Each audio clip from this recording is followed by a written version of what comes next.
December 20th, 1989. The humid night air of Panama City is tearing apart with the sound of automatic gunfire. In the middle of a darkened concrete intersection just outside the notorious Modelo prison, a jagged silhouette blocks the road. It's an MH6 Little Bird, call sign *4. It isn't hovering, it is lying on its side, crippled, its main rotor blades sheared off by a collision with a street lamp while dodging heavy ground fire. This is not a drill, and it certainly isn't a movie. This is the opening act of Operation Just Cause, and the mission has just gone catastrophically wrong. Trapped inside the twisted aluminum of that fuselage is a team of Delta Force operators, the most secretive and lethal unit in the American arsenal. But they aren't the high-value package. Huddled beneath them, wearing a borrowed helmet and body armor that doesn't fit, is Kurt Muse. He isn't a soldier. He is an American civilian, a CIA asset who had been running a clandestine pirate radio network to destabilize the regime of General Manuel Noriega. For months, he sat on death row. Tonight, the United States launched 26,000 troops to take over the country, but this specific team had one job: get the asset out of the Modelo before his guards executed him. Now they are duck-sitting. The Panamanian Defense Forces, or PDF, are swarming the surrounding high-rises. Snipers are dialing in on the crash site. An enemy armored vehicle is rumbling toward their position.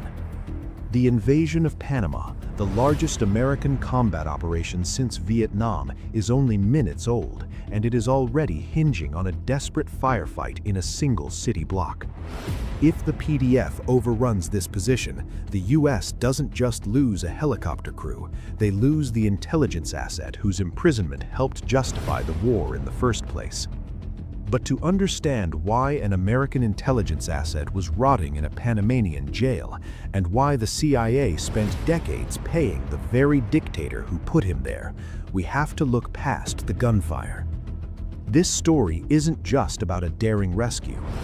Based on declassified after-action reports and intelligence cables, what we are looking at is the final, violent collapse of a spy game gone wrong. Most histories frame this invasion as a war on drugs, but the files show it was a war over secrets. We are going to dissect the tactical brilliance and the strategic failures of this raid, but first we need to understand the target.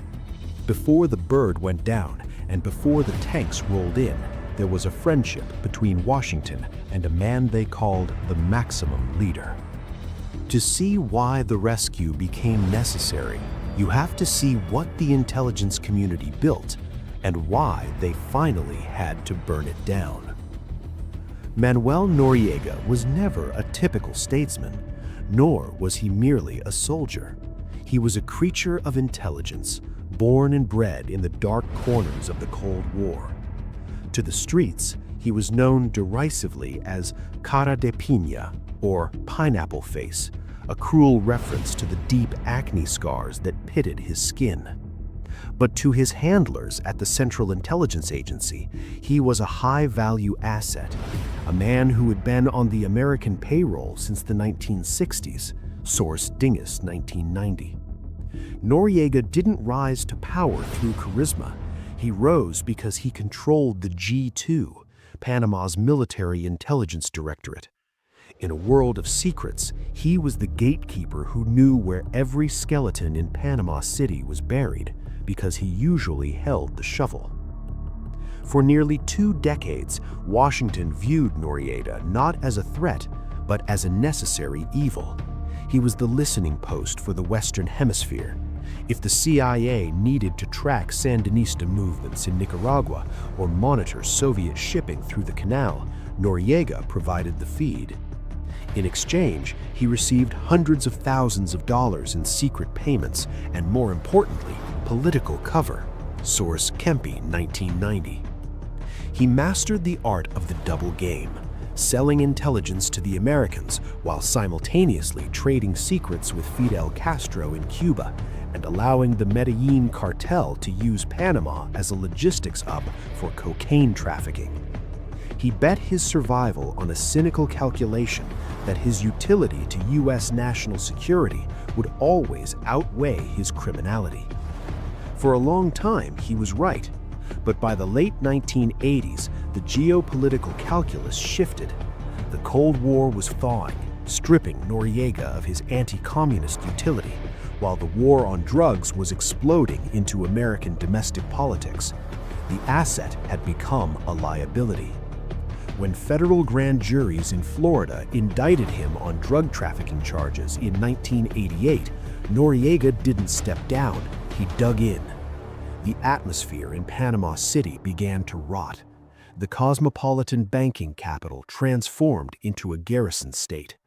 Noriega militarized the Panamanian Defense Forces, or PDF, purging loyalist officers and surrounding himself with sycophants. The repression turned visceral.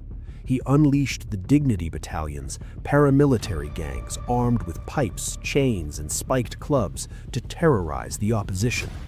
During the voided elections of 1989, the world watched in horror as these thugs beat the opposition vice presidential candidate bloody on live television, while Noriega's uniformed soldiers stood by and watched. Source: Scranton, 1991. The PDF's elite units, like the Battalion 2000 and the UESAT commandos, were no longer protecting the nation, they were holding it hostage.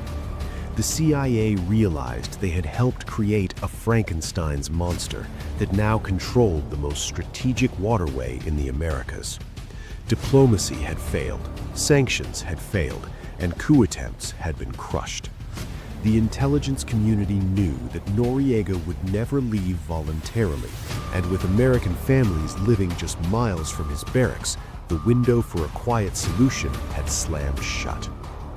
Into this volatile mix stepped a man who looked nothing like a soldier and certainly nothing like a spy.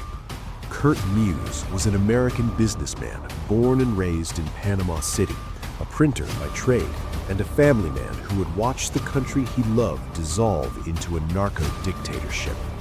He wasn't a field officer sent down from Langley with a burn bag and a cyanide pill. He was a civilian. But he was a civilian who understood that in a dictatorship, the most dangerous weapon isn't a gun, it's a voice. The CIA's station chief in Panama eventually approached Muse, recognizing that while the U.S. military had the firepower, they lacked the local texture. They needed someone who could operate inside the blast radius of Noriega's paranoia without triggering it. They didn't recruit him to carry a rifle, they recruited him to build a radio. The operation was codenamed the Voice of Liberty, and it was a textbook example of how signals intelligence, or SIGINT, can be used offensively in the psychological domain. Noriega's grip on power relied heavily on his monopoly of information. He controlled the press, the television, and specifically the state-run Radio Nacional. If you lived in Panama in the late 1980s, your reality was curated by the regime. Muse's mission was to hack that reality. Utilizing CIA-supplied equipment that was smuggled into the country in pieces, advanced linear amplifiers, and remote-controlled triggers, Muse and a small team of trusted Panamanian patriots built a clandestine pirate radio network right under the nose of the secret police. The technical brilliance of the operation lay in its audacity. They didn't just set up a transmitter in a basement and hope people tuned in. They designed a system to hijack the regime's own frequencies. They constructed compact, high-power broadcasting units and hid them in elevated locations across the city. When Noriega or his cronies began a broadcast on Radio Nacional, Muse would remotely trigger his device. The Voice of Liberty signal would surge, overpowering the state's frequency. And suddenly, thousands of radios across Panama City would switch from pro-Noriega propaganda to a pre-recorded message calling for democracy, exposing corruption, and urging the Panama Defense Forces to stand down. It was insurrection by frequency modulation. The impact was immediate and disproportionate to the hardware involved. For a dictator who cultivated an image of absolute, terrifying control, the inability to secure his own airwaves was humiliating. It signaled to the population that the regime was not omnipotent, that there were cracks in the armor. Intelligence reports from the time suggest that this psychological warfare rattled Noriega more than the physical threats of sanctions. It was a ghost he couldn't shoot. But the physics of radio waves are unforgiving. Every time Muse keyed the mic or triggered a remote transmission, he was lighting a flare in the electromagnetic spectrum. Noriega's intelligence service, the G2, trained by East German advisors in the arts of surveillance, began a frantic hunt for the source. They deployed triangular direction-finding gear, prowling the streets in vans, trying to intersect the lines of the rogue signal. It became a deadly game of cat and mouse. Muse had to rely on speed, broadcasting for only minutes at a time, hoping to cut the feed before the triangulation teams could close the net.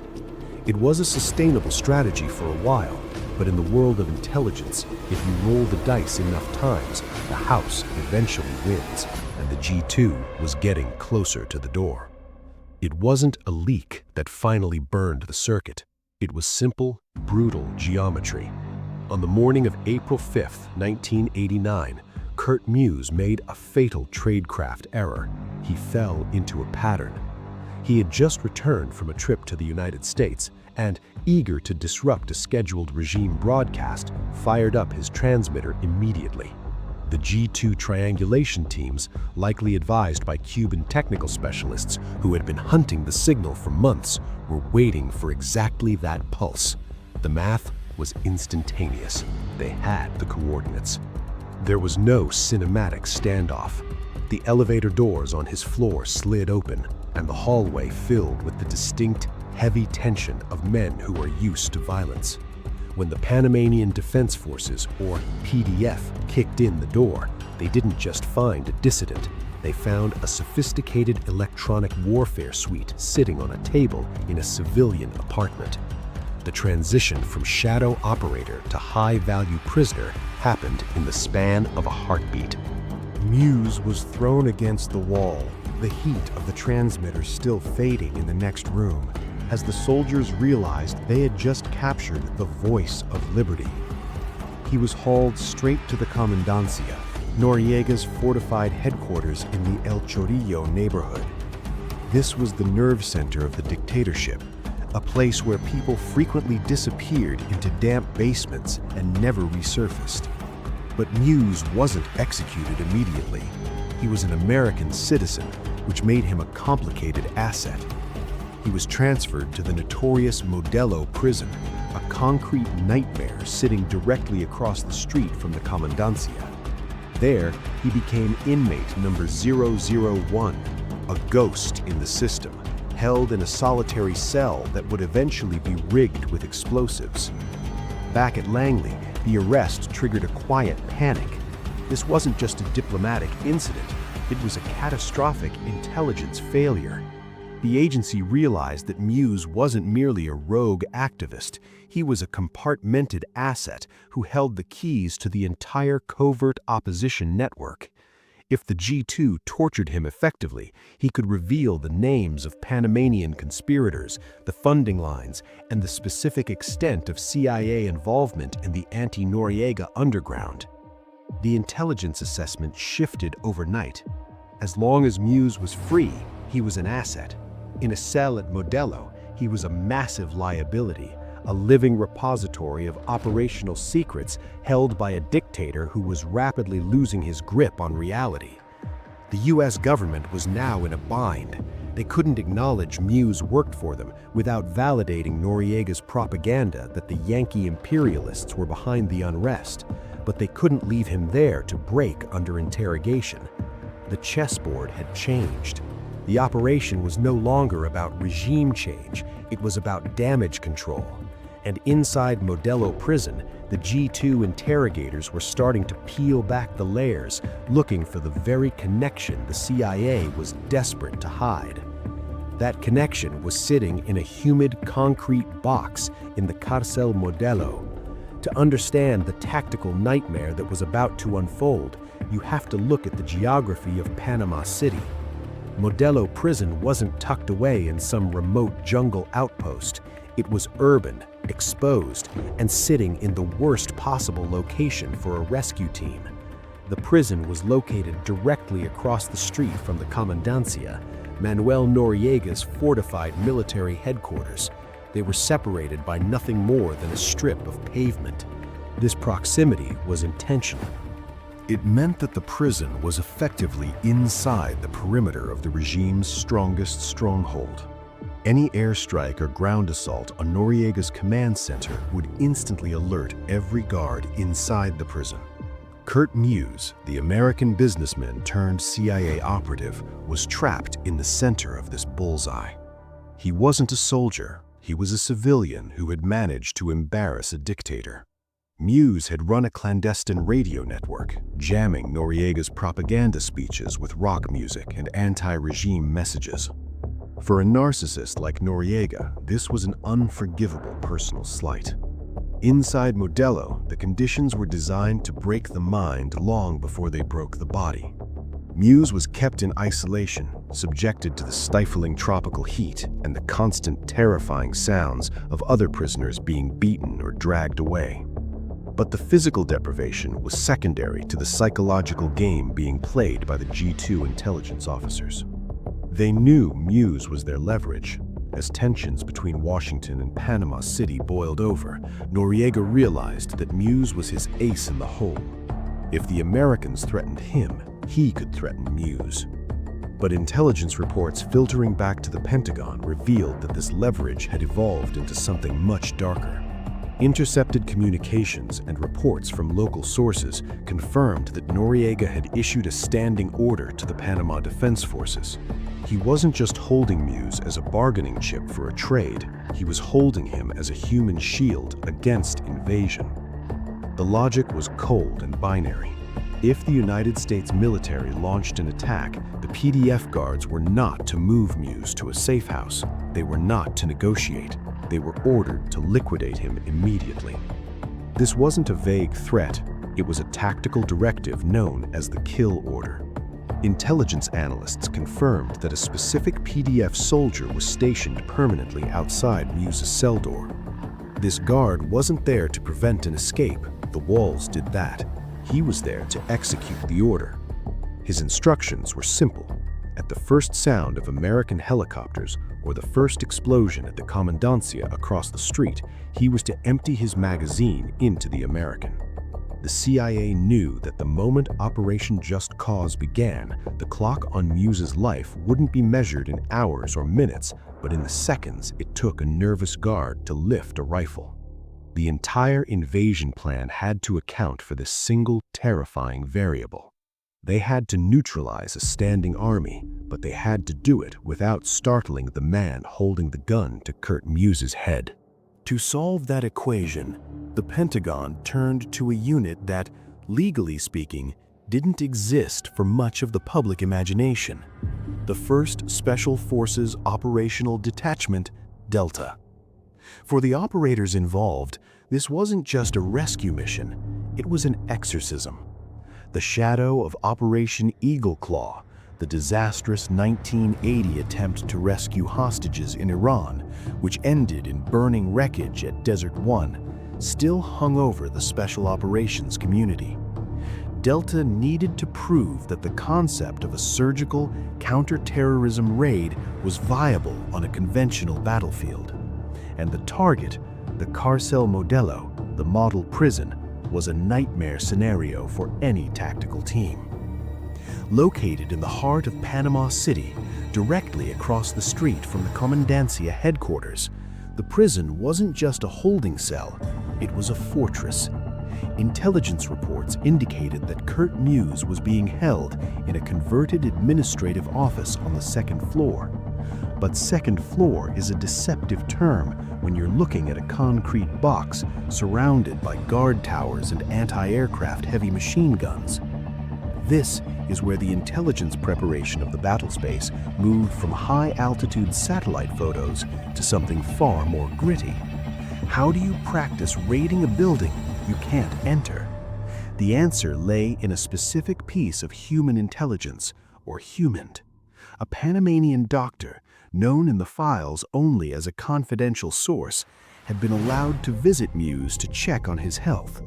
While he was checking Muse's pulse, he was also memorizing the architecture. He noted the number of steps, the swing of the doors, the distance from the stairwell to the cell, and the exact position of the guards. Using the doctor's memory and blueprints smuggled out of the city, the task force built a full-scale mock-up of the Modelo prison at Eglin Air Force Base in Florida. This is a critical, often overlooked aspect of special operations intelligence. It's not just about finding the enemy, it's about physically replicating the enemy's environment to build muscle memory. They didn't just talk about the plan, they ran it over and over again. The plan they developed, codenamed Operation Acid Gambit, relied on aggressive speed. They wouldn't blow the perimeter wall and fight their way up. That would give the guards too much time to execute the kill order on Muse. Instead, they would go straight to the top. MH-6 Little Bird helicopters would flare out and land directly on the prison roof. They had to breach it instantly. In the shoot house rehearsals, they calculated the exact explosive charge needed to shear the hinges off that roof door without collapsing the ceiling onto Kurt Muse's head just one floor below. If the charge was too weak, they'd be stuck on the roof while the guards below panicked and opened fire. If the charge was too strong, the overpressure could kill the very man they were sent to save. The rehearsals revealed a terrifying timeline. From the moment the skids of the Little Birds touched the roof, the operators calculated they had roughly 6 minutes to breach the door, race down 2 flights of stairs, neutralize the guards, secure Muse, and get him back to the roof before the entire Panamanian Defense Force garrison next door woke up and turned their heavy weapons on the prison. It was a plan built on pure kinetic violence, timed to the second, dependent entirely on the assumption that the doctor's memory of the hallway geometry was correct. As night fell on December 19th, the rehearsals were over. The mock-up was left behind in Florida.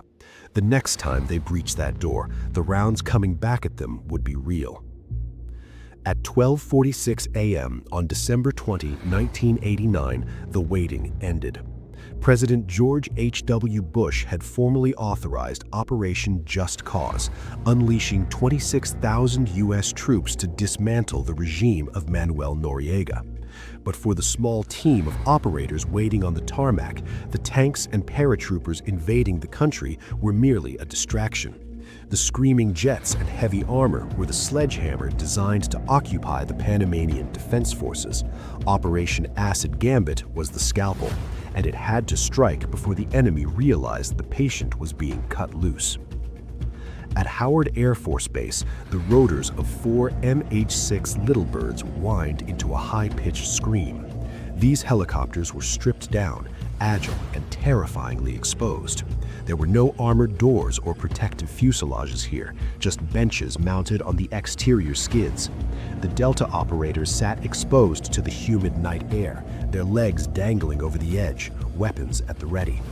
As they pulled down their AN/AVS-6 night vision goggles, the world turned into a grainy, two-dimensional splash of phosphorus. This wasn't the clean digital image modern audiences are used to. It was a narrow, heavy tube that destroyed depth perception, demanding total trust between the shooters and the pilots. They lifted off into a sky that was already tearing itself apart. Across Panama City, the invasion had officially begun.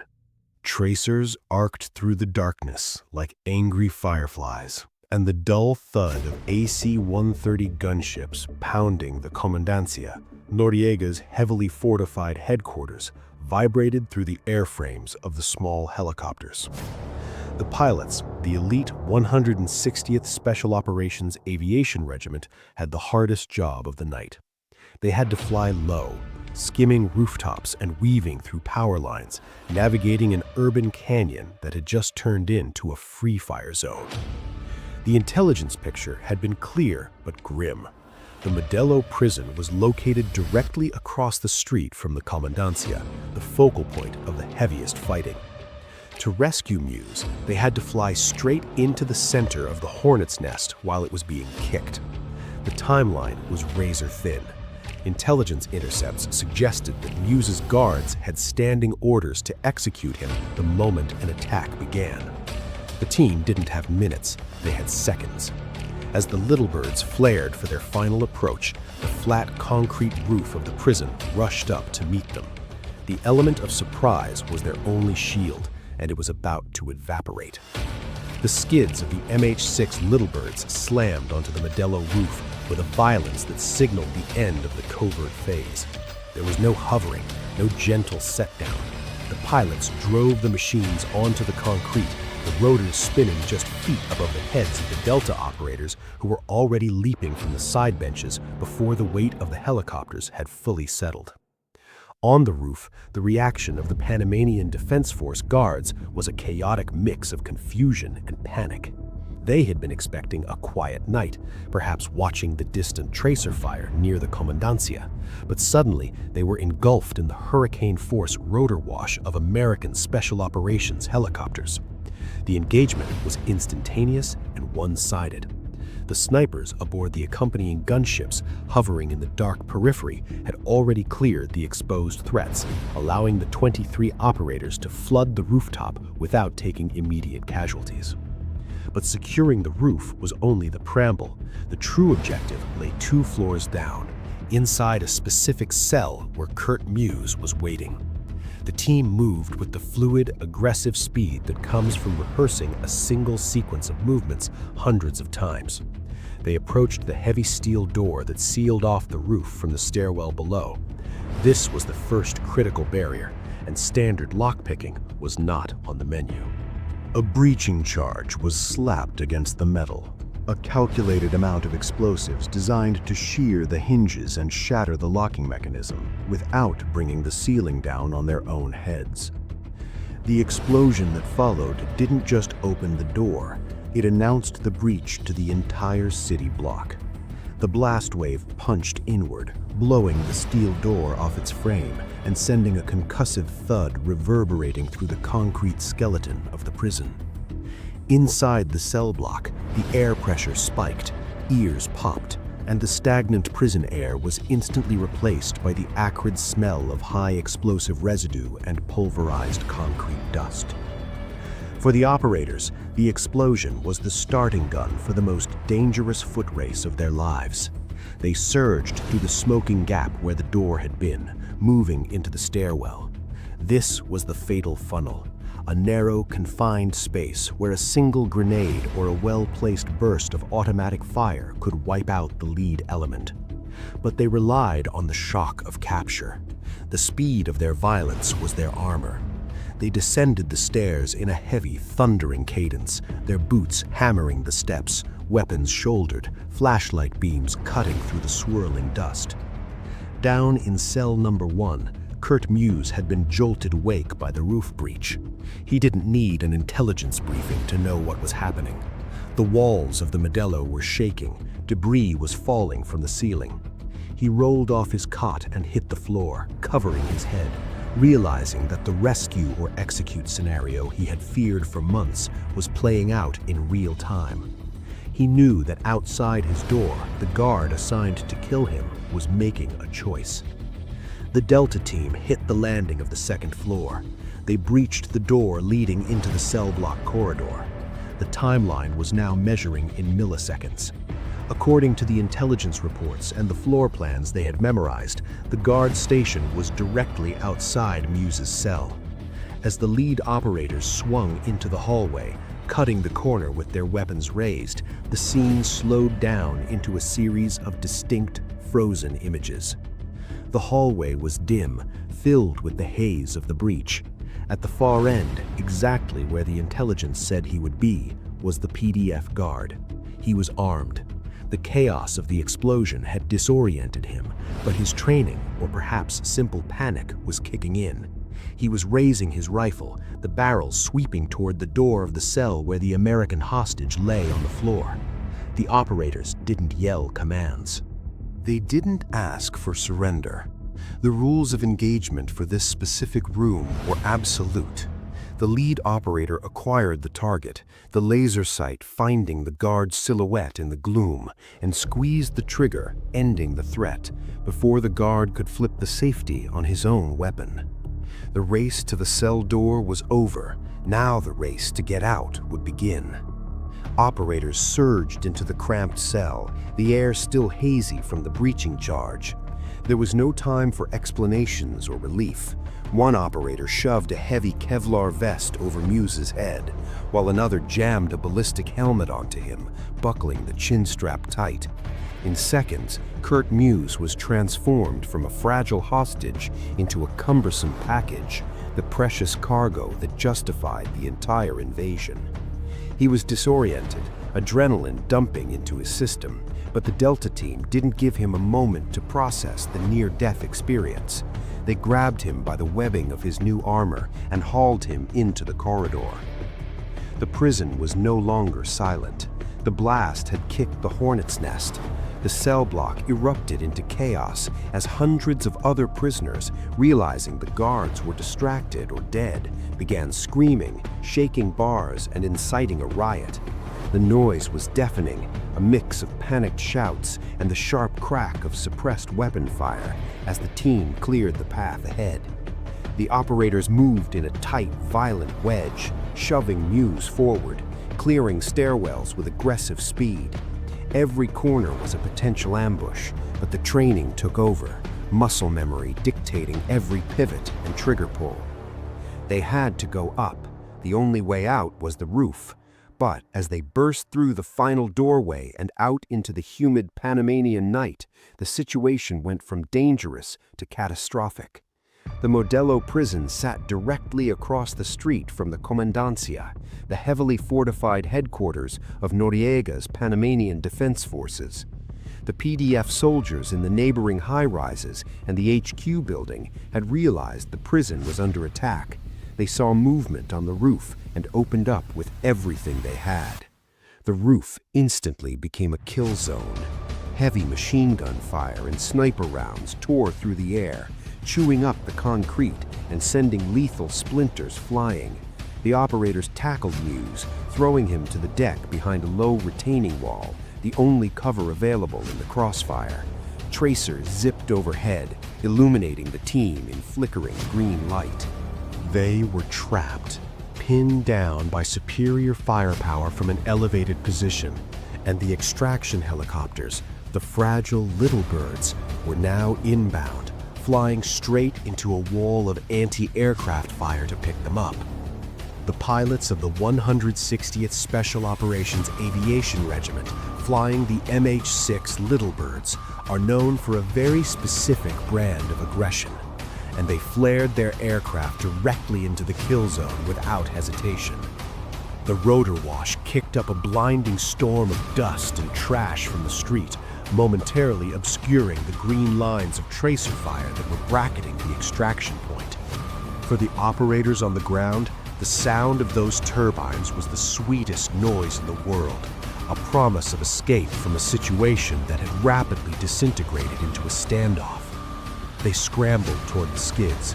This was not a polished training exercise. It was a desperate, adrenaline-fueled heave. The team threw the high-value target onto the rear bench, literally stacking bodies to fit everyone on the small, agile helicopters. The MH-6 is a precision instrument designed for surgical insertion and fast attacks, not for hauling an overloaded squad of combat-equipped operators and a struggling prisoner out of a hot landing zone. As the men strapped themselves to the external benches, their legs dangling over the skids, the pilot pulled the collective. The turbine screamed, the pitch of the whine rising as the machine fought to convert fuel into lift.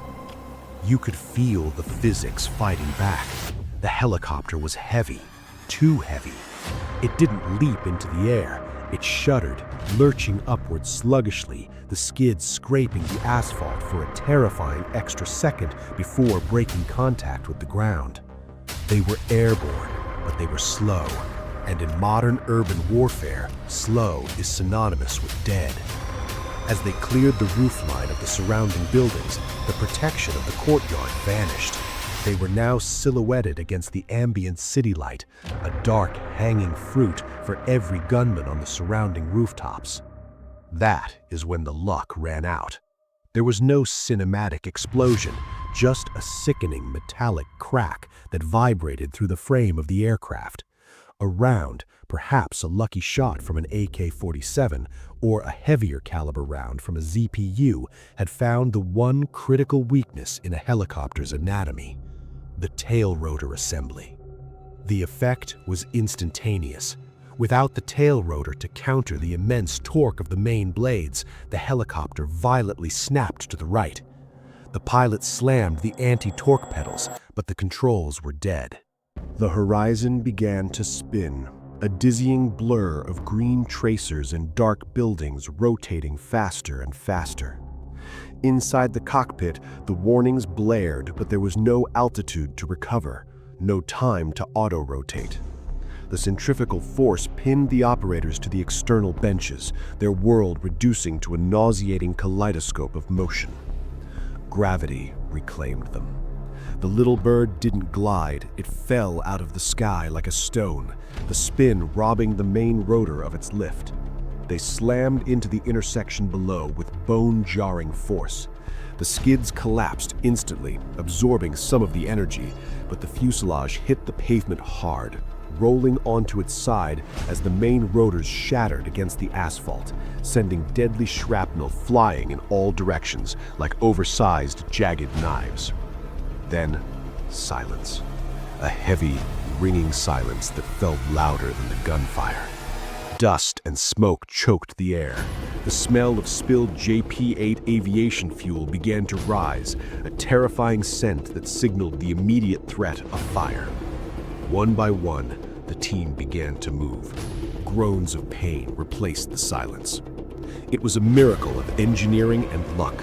The crash frame had held, and the external operators had been thrown clear or shielded by the collapse of the structure. They were battered, concussed, and bleeding, but they were alive. However, as the ringing in their ears subsided, the reality of their situation set in. The extraction was gone. The element of surprise was gone. They were crashed in the middle of a hostile city, disoriented and surrounded, with the enemy closing in to finish what the fall had started. The rotors had barely ceased their screaming complaint when the Delta operators began to move. There was no time to nurse bruises or check for concussions.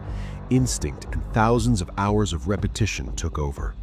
They dragged Kurt Muse from the twisted aluminum carcass of the MH-6 Little Bird, pulling him into the limited cover of the wreckage. They were exposed, sitting ducks in the middle of a street that was rapidly becoming a kill zone. The Panamanian Defense Forces were recovering from the shock of the raid and now were swarming the area. Muzzle flashes sparkled from the windows of surrounding apartment buildings and rooftops, pouring automatic fire down onto the crash site. Bullets chipped away at the pavement and sparked off the engine block. The team leader realized instantly that they could not maneuver. They were pinned. This was the nightmare scenario, a static defensive position deep inside enemy territory, vastly outgunned. They dubbed it the Alamo, a grim acknowledgement that they might not be leaving this street alive. But unlike the defenders of the Alamo, this team was plugged into a network of overwhelming technological superiority. One of the operators activated an infrared strobe light and slapped it onto the roof of the crashed chopper. To the naked eyes of the PDF soldiers closing in, the device was invisible. But thousands of feet above, to the sensor operators inside the AC-130 Spectre gunship, that strobe burned like a magnesium flare in a dark room.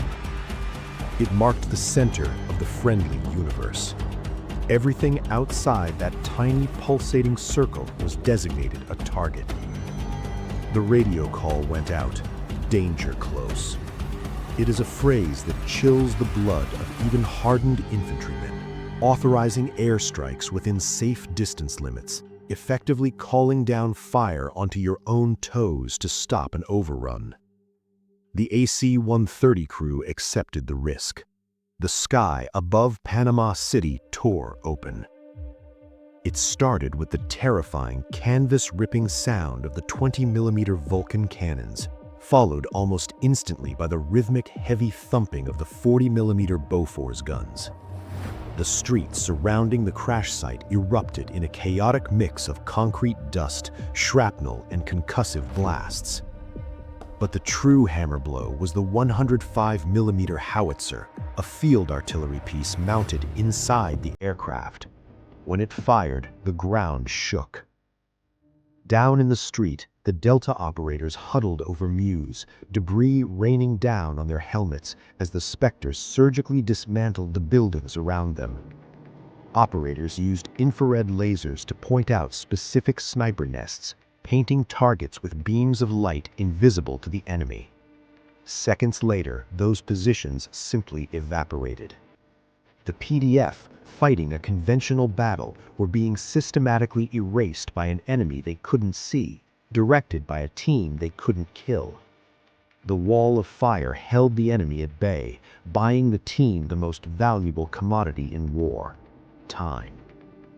That wall of fire wasn't a permanent shield.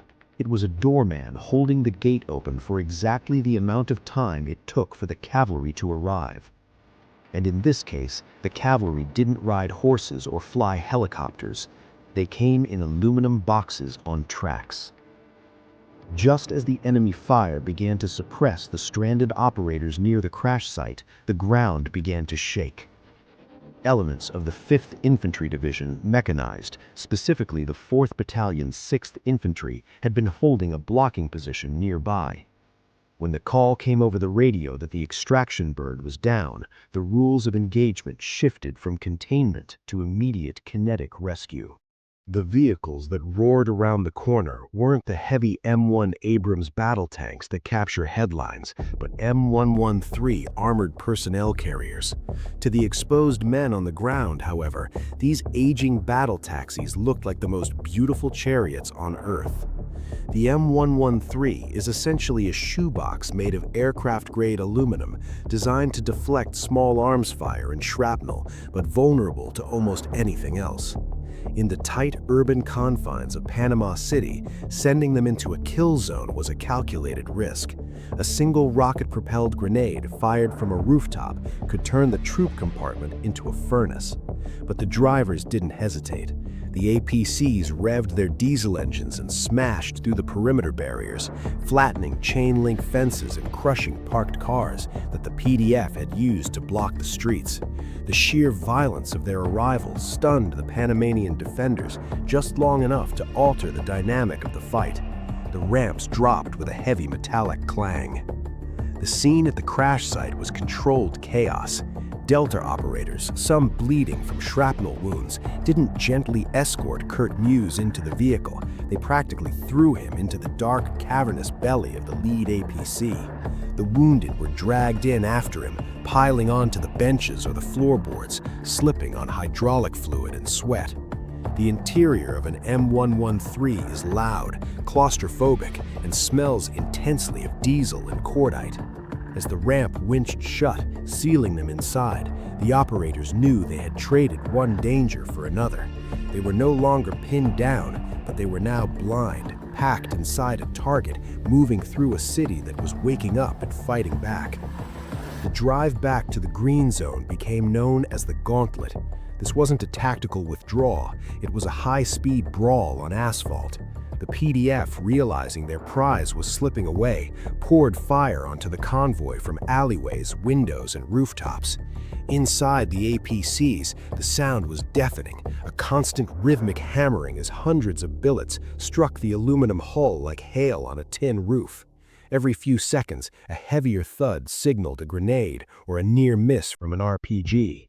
The The convoy didn't stop for anything. They treated the city streets like a demolition derby. When PDF roadblocks appeared, hastily assembled walls of burning tires and civilian vehicles, the M113 drivers simply throttled up and rammed them. The tracks ground over metal and masonry, the suspension groaning under the abuse. At one point, the incoming fire was so intense and the debris so thick that the vehicles seemed to be practically disintegrating as they moved. Tires on the support-wheeled vehicles that had joined the fray were shredded, forcing them to continue the mad dash, driving on bare rims, sending sparks cascading across the pavement. It was a race against physics and luck. The enemy was trying to mobilize heavy weapons to cut off the route, while the American gunships overhead frantically called out turns and threats, clearing the path with 40mm cannon fire just seconds ahead of the lead vehicle. The disconnect between the strategic intelligence that planned the raid and the raw mechanical reality of the escape was absolute. There was no satellite imagery that could tell you if a transmission would hold or if a track pin would snap under the strain. For those 6 minutes, the entire operation didn't rely on the CIA or the White House. It relied on the structural integrity of a few tons of American steel hurtling through the dark. With news secure, the tactical map shifted instantly from rescue to manhunt. The CIA and JSOC had activated Operation Nifty Package, a dedicated SEAL team task force with a singular objective: locate and secure Manuel Noriega. But while the tanks were crushing limousines at the Comandancia, the dictator wasn't there. He wasn't at his beach house, and he wasn't at his mistress's apartment. For the first 24 hours of the invasion, the immense surveillance capabilities of the United States, satellites, SIGINT aircraft, and spies on the ground lost track of the one man they had invaded to capture. This highlighted a critical flaw in the invasion plan: the reliance on static intelligence for a dynamic target. The initial target decks were based on where Noriega slept during peace, not where he would run during war. To ensure he couldn't flee the country while the intelligence community played catch-up, Navy SEALs were sent to physically shut down his escape routes, a mission that carried a devastating price.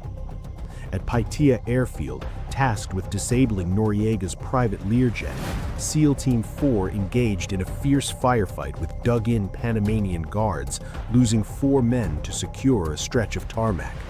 Simultaneously, another SEAL unit swam into the harbor and disabled his yacht, the Presidente Porras. The exits were sealed, but the target was still a ghost in his own city. For 4 days, Noriega moved like a phantom through the chaos. Intelligence reports were flooding in, mostly false sightings and panic-induced rumors. He was actually bouncing between safe houses, utilizing the low-tech concealment of a civilian Hyundai and a small circle of loyalists, effectively defeating the high-tech dragnet overhead. The NSA struggled to intercept him because, quite simply, he stopped using the radio. In a shooting war, human intelligence networks often go to ground, and the CIA found its local assets paralyzed by the fighting. But the pressure of the invasion was psychological as much as it was kinetic.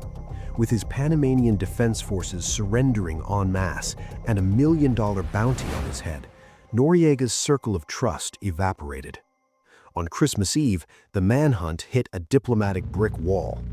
Running out of options and realizing his former CIA handlers were now his hunters, Noriega didn't flee to the jungle, he fled to the church.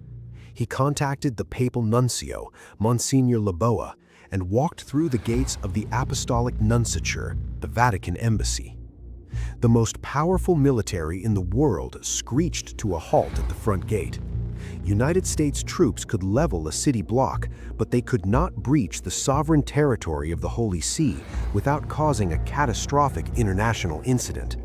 The kinetic war was over. The psychological siege was about to begin. Thousands of American troops surrounded the compound, staring at a building they were forbidden to enter, while the dictator sat inside, protected by the sanctity of diplomatic immunity. The intelligence challenge had mutated from "where is he" to "how do we get him out without shooting the Pope's representative?" The answer was one of the most bizarre sieges in military history. The rules of engagement were strict. US troops could not set one boot inside the Vatican gates. If they did, it would be a diplomatic catastrophe of global proportions. So, General Maxwell Thurman, the commander of US Southern Command, known to his troops as Mad Max, decided that if he couldn't go in, he would make it physically and psychologically impossible for Noriega to stay. He turned to the 4th Psychological Operations Group. Their weapon wasn't high explosives or nerve gas, it was a wall of sound. Soldiers rolled in Humvees mounted with massive loudspeaker arrays, systems usually intended for battlefield announcements or crowd control. They pointed them directly at the nunciature's windows. The official justification from the army was that the noise would prevent reporters with parabolic microphones from listening in on negotiations, creating a musical barrier of privacy. But looking at the playlist, the intent was clearly psychological attrition. On Christmas Day, the concert began. The PSYOPs team blasted rock and roll at deafening levels, 24 hours a day. It was a selection designed to mock, irritate, and deprive the occupants of sleep. They played Van Halen's Panama on loop. They blasted The Clash's I Fought the Law. They cycled through Welcome to the Jungle by Guns N' Roses and You Shook Me All Night Long by AC/DC. For days, the solemn sanctity of the Vatican Embassy vibrated with the bass of heavy metal and classic rock. Inside the compound, the situation was deteriorating rapidly. Noriega, a man who reportedly feared nothing but voodoo curses, was holed up in a stark room with a Bible and a picture of the Pope, unable to escape the American cultural bombardment. But the psychological pressure wasn't just hitting the dictator, it was destroying the peace of his host.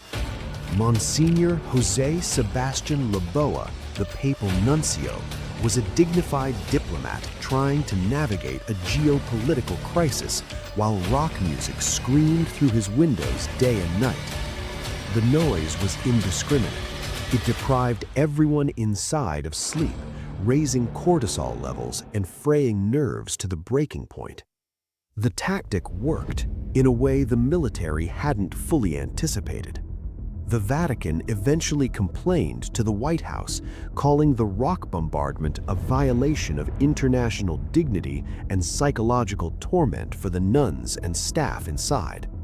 President Bush ordered the music stopped, but the damage was done. The siege had broken the embassy's patience.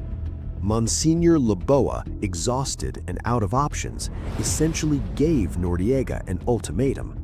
He informed the dictator that the church could no longer guarantee his safety if the standoff continued indefinitely. Laboa hinted that he and his staff might move to a hotel, which would effectively strip the building of its diplomatic immunity and leave Noriega alone in an empty house surrounded by Delta Force. Facing the prospect of a solo standoff against the entire US military, Noriega's resistance collapsed. On January 3, 1990, the dictator walked out of the gates of the Vatican Embassy and surrendered to the Drug Enforcement Administration. The metal gates of the Vatican Embassy swung open into the humid night air, revealing a man who looked less like a maximum leader and more like a frightened, diminished figure in a tan uniform. There was no shootout, no last stand, and no martyrdom. After days of deafening rock music blasted by American psychological operations teams to wear down his resolve, the sudden silence was jarring. Manuel Noriega, the man who had successfully played the KGB against the CIA and trafficked cocaine while meeting with US presidents, Vice presidents stepped out into the glare of the floodlights. Waiting for him wasn't a diplomatic envoy or a CIA handler, but agents from the Drug Enforcement Administration. As they snapped handcuffs on his wrists, the moment crystallized a massive, messy shift in American foreign policy. For decades, the operational priority had been Cold War anti-communism, a world where a dictator's domestic crimes were overlooked if he provided high-value intelligence on leftist guerrillas. But with the Berlin Wall down and the Soviet Union crumbling, the rules had changed overnight. The priority was now the war on drugs, and the CIA's useful assets were suddenly legal liabilities. The agents hustled Nurieva onto a waiting Black Hawk helicopter, whisking him away to Howard Air Force Base. From there, a C-130 transport plane flew him directly to Florida. He was no longer the general. He was now Federal Prisoner 41586. The subsequent legal battle became a nightmare for the intelligence community. Noriega's defense team attempted to use gray mail, threatening to reveal sensitive details about his past payroll status with the CIA and the Defense Intelligence Agency, to force the government to drop the case. They effectively wanted to put the U.S. intelligence community on trial alongside him. But the prosecutors and the judge navigated the Classified Informations Act to limit the exposure of state secrets. In 1992, Manuel Noriega became the first foreign head of state to be convicted by a U.S. jury of drug trafficking, racketeering, and money laundering. He was sentenced to 40 years in prison. The operation proved that American intelligence immunity had an expiration date, yet the victory was tactical, not strategic. The invasion decapitated the Panamanian regime, but it left a power vacuum in the region's underworld. The dictator was gone, but as intelligence reports would soon confirm, the flow of narcotics through the isthmus didn't stop for a single second. While the strategic victory against narcotics remained elusive, the fate of the specific men at the center of this storm was decided with absolute finality. Kurt Muse, the civilian whose clandestine broadcasts had so enraged the regime, was spirited away to the United States, fully debriefed and reunited with his family. Manuel Noriega, the man who had once been a valued intelligence asset, found his geopolitical immunity had famously expired. After a bizarre psychological siege at the Vatican Nunciature, where U.S. forces blasted rock music to wear down his resolve, the dictator surrendered. He traded his general stars for a prisoner number, spending the rest of his life in custody in the United States, France, and finally back in Panama. From an intelligence standpoint, Operation Just Cause serves as a grim textbook case on the dangers of the dictator asset. For decades, American intelligence services prioritized regional stability and anti-communist data over the character of their source.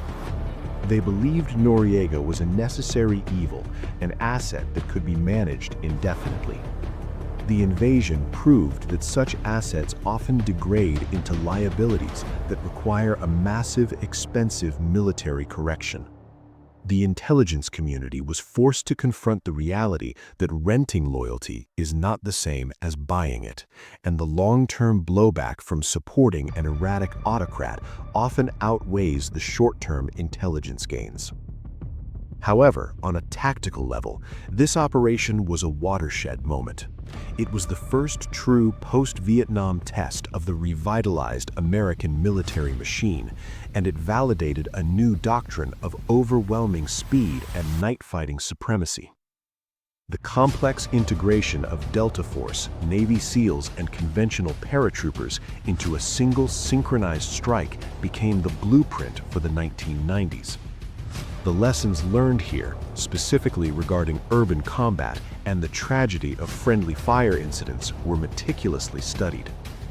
These after-action reports directly refined the special operations capabilities that would later be deployed in the Persian Gulf and the Balkans. Ultimately, the invasion of Panama illustrates the asymmetrical power of information warfare. It is worth remembering that the largest American combat jump since World War II, wasn't triggered by a nuclear missile launch or a border crossing, but by the friction generated by a single man with a radio transmitter. Curt News proved that challenging a dictator's monopoly on truth is often more dangerous to a regime than a tank division. It reminds us that intelligence is not just about counting soldiers or intercepting calls. It is about understanding the human pivots that can turn a Cold War hot. If you want to see how these special operations tactics evolved when they met the chaotic reality of East Africa just a few years later, click the playlist on your screen right now. We are breaking down the declassified files of the Black Hawk Down incident to show you the intelligence failures the movies left out. I'll see you in the next briefing.